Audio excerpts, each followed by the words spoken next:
కుబేర మంత్ర topic 2 గెలుపు సూత్రం.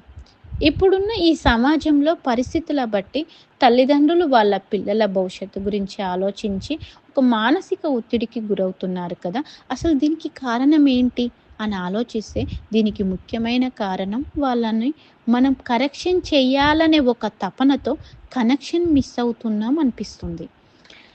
పిల్లలు ఎదుగుతున్న వయసులో నువ్వు ఫ్యూచర్‌లో ఏమవుతావు నాన్న అని మనం అడిగితే, ముద్దు ముద్దుగా నేను డాక్టర్‌నవుతా, లేదా క్రికెటర్‌నవుతా, పోలీస్‌నవుతా, ఆర్మీనవుతా, హీరోనవుతా అంటూ చెప్తూ ఉంటారు కదా. వాళ్ళు పెరిగే కొద్దీ చేంజెస్ అవుతూ ఉంటాయి.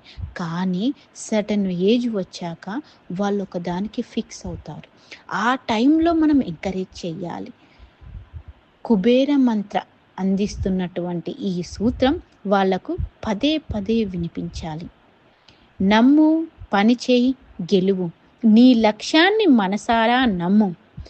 మనసా వాచా కర్మన పనిచేయి, విజయం సాధించు.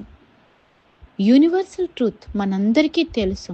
ఎప్పుడైతే మన బలంగా దృఢంగా ఏదైతే నమ్ముతామో అదే మనకు దక్కుతుంది, అదే మనకు లభిస్తుంది.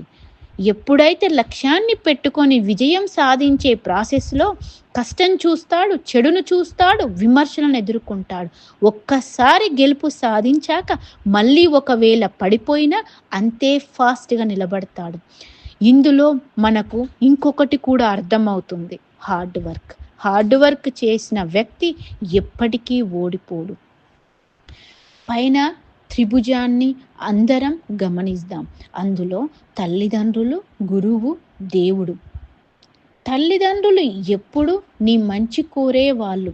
గురువు నీ చెయ్యి పట్టుకొని నీ భవిష్యత్తు వైపుకు తీసుకెళ్లేవాడు.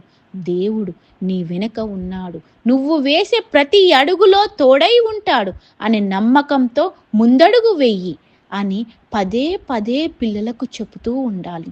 ఇదంతా వాళ్ళు వినాలి అంటే వాళ్ళతో మనం కనెక్షన్ మిస్ కాకూడదు. మంచి ఆలోచనలతో ముందుకు వెళ్ళే పిల్లలు భవిష్యత్తులో ఉన్నత శిఖరాన్ని చేరుకుంటారు.